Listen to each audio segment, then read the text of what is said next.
ফিলিস্তিন থেকে আফগানিস্তান, প্রতিটি রাষ্ট্রে যখন সাম্রাজ্যবাদী শত্রুরা হামলা করেছে, তখন বাংলাদেশে কিছু সংখ্যক মানুষ ছিলেন যারা সব সময় এই অন্যায়ের বিরুদ্ধে, এই জুলুমের বিরুদ্ধে কথা বলেছেন। তাদের একজন ছিলেন শহীদ ওসমান হাদি।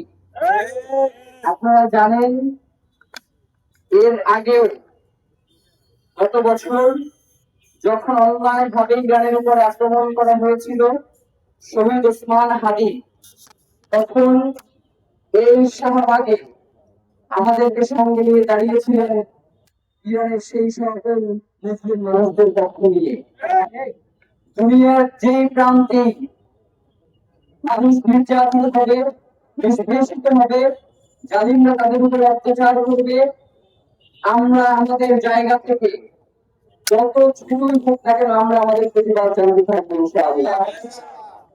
সাম্রাজ্যবাদের বিরুদ্ধে পৃথিবীর ইতিহাসে আজ পর্যন্ত যারা দাঁড়িয়েছেন, সাম্রাজ্যবাদীরা হারিয়ে গেছে, কিন্তু যারা তাদের দেশকে, দেশের স্বাধীনতা সার্বভৌমত্বকে প্রাধান্য দিয়েছে, ইতিহাসে আজ পর্যন্ত তারা মাথা উঁচু করে বেঁচে আছে।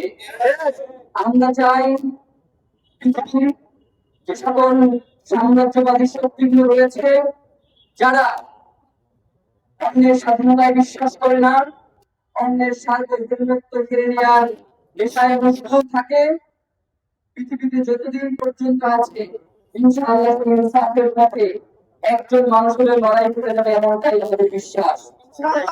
আজকে আমরা এখানে শুধুমাত্র আয়াতুল্লাহ আলী খুনির গায়েবাড়া জানাজার জন্য দাঁড়াই নাই। আমরা মূলত আজকে এখানে ইন্দিরা মঞ্চের পক্ষ থেকে একটা বার্তা দিতে এসেছি। আমাদের কোনো দল নাই, আমাদের কোনো মত নাই, আমাদের কোনো জালিমের সাথে আমাদের কোনো সম্পৃক্ততা নাই। আমাদের সম্পর্ক কেবলমাত্র মজলুমের সাথে, আমাদের সম্পর্ক কেবলমাত্র ইনসাফের সাথে। ইনসাফের প্রশ্নে আমরা কোনো দল, কোনো মাসলাক, কোনো রাজনৈতিক নেতৃবৃন্দকে গণনা করি না। আমরা শুধু দেখি যে সেই মানুষটা সত্যি ছিল কিনা, সেই মানুষটা স্বাধীনতা সার্বভৌমত্ব রক্ষার ব্যাপারে সচেষ্ট ছিল কিনা।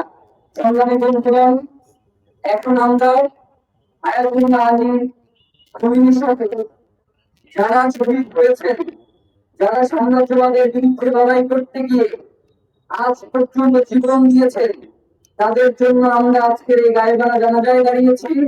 তাদের জন্য আমরা দোয়া করব এবং আপনাদের সকলকে অনুরোধ জানাই, আপনারা সকলেই সবসময় অন্তত নিজের অন্তরের প্রশান্তির জন্য হলেও মজলুমের পাশে দাঁড়াবেন। মজলুমের পক্ষে সামনে যদি আপনারা একটু পরিষ্কার করবেন, তাহলে আমরা গায়েবাড়া জানাজার জন্য দাঁড়াতে পারি।